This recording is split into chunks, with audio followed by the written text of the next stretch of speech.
Welcome to today's audiobook summary of Daring Greatly by Brené Brown, one of the most powerful books of our time on vulnerability, shame, and what it really means to live a courageous life.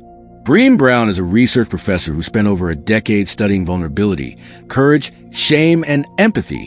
What she discovered turned conventional wisdom upside down. Instead of vulnerability being something to fear, she found that it's the very key to unlocking our deepest potential. In this video, you'll learn why vulnerability is not weakness, how shame keeps us small, the importance of embracing imperfections, what it means to truly dare greatly, and practical tools to live more authentically.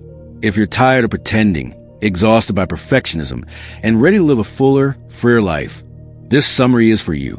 So grab your headphones, sit back, and get ready to uncover the truth behind what makes us truly courageous human beings. This is not just a book summary. This could be the beginning of your transformation. Let's begin. Chapter 1. The Myth of Vulnerability.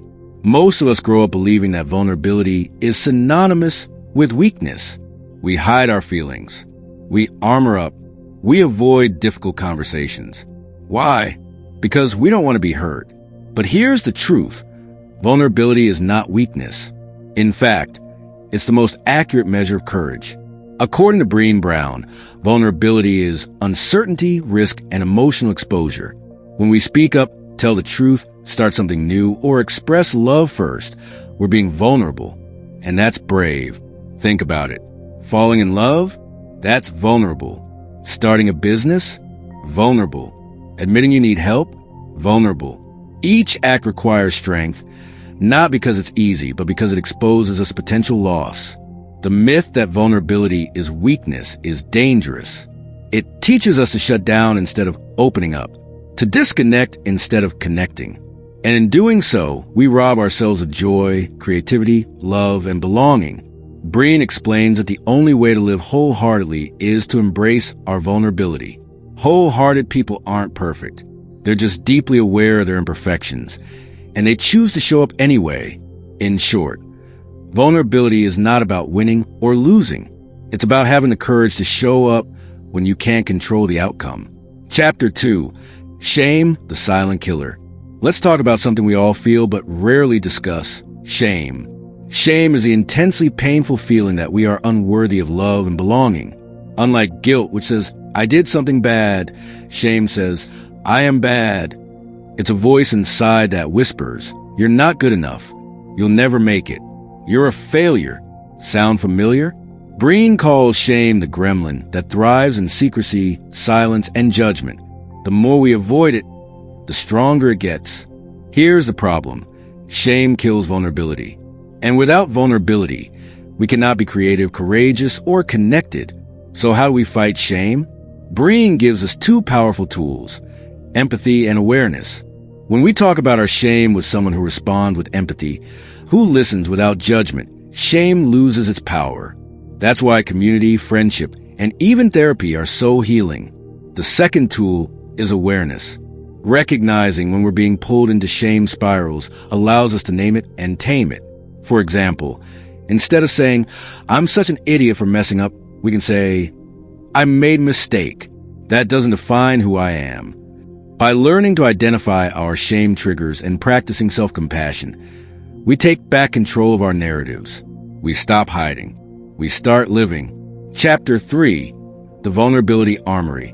Most of us have developed emotional armor over the years. It's our protection from vulnerability and shame.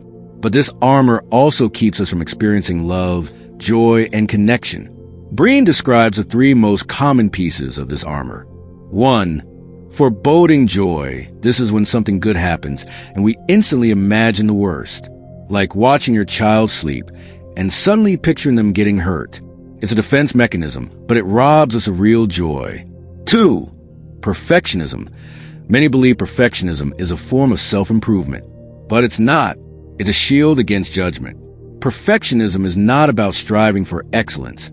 It's about fear. The fear that if we're not perfect, we won't be loved. 3. Numbing. We numb vulnerability with food, alcohol, TV, social media, or busyness. But when we numb pain, we also numb joy. You can't selectively numb emotions. To live fully, we must let go of the armor. That means practicing gratitude instead of foreboding joy, embracing done over perfect, and choosing to feel, even when it's uncomfortable. Chapter 4, Wholehearted Parenting and Leadership. What does daring greatly look like in our relationships, parenting, and workplaces? Brene makes it clear, vulnerability isn't just a personal journey. It's a leadership imperative. In parenting, daring greatly means showing up for your kids with your whole heart. It means being honest about your own mistakes and creating a home where emotions are welcomed, not shamed. You don't have to be a perfect parent, but you must be a present one. As Brene says, who we are is how we parent. Kids learn from how we handle stress, failure, and love. The best gift we can give them is the permission to be imperfect and still feel worthy. In leadership, vulnerability builds trust. Leaders who dare greatly listen with empathy, admit when they don't know something, and allow others to speak up. The old model of leadership, power over people, is fading. Today's most effective leaders create cultures of belonging, not fear. Chapter 5, The Arena, Living Brave. There's a powerful metaphor in this book, The Arena. Brene draws inspiration from a speech by Theodore Roosevelt. To live a daring life is to step into the arena. That means showing up, being seen, and risking failure. Yes, you will fall. You will be criticized. You will feel pain. But you will also know what it means to be alive. Too many of us stay on the sidelines, paralyzed by fear of judgment. We wait for the perfect moment that never comes. You must be willing to fail, to look foolish, to be misunderstood, because only in the arena do we discover who we truly are. Chapter 6, Cultivating Resilience, Connection, and Worthiness. Living a wholehearted life is not a one-time decision. It's a practice, a set of daily choices rooted in vulnerability, courage, and self-worth. To cultivate resilience, we must understand our triggers, speak our stories, and bounce back with grace. This is the power of vulnerability in action, not just feeling emotions, but growing through them. Connection doesn't come from having a perfect life. It comes from showing our real one, from saying, "Me too," when someone shares a struggle. That's empathy. And finally, worthiness. Brene says the most important lesson of all is this. That's not easy to accept, but it's the truth that sets us free. So, what does it mean to dare greatly?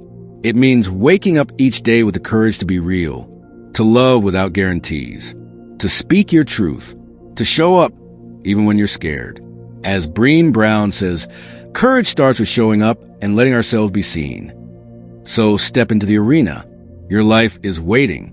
If this summary inspired you, don't forget to like, comment, and subscribe for more powerful book summaries that transform your mindset and your life. Until next time, dare greatly.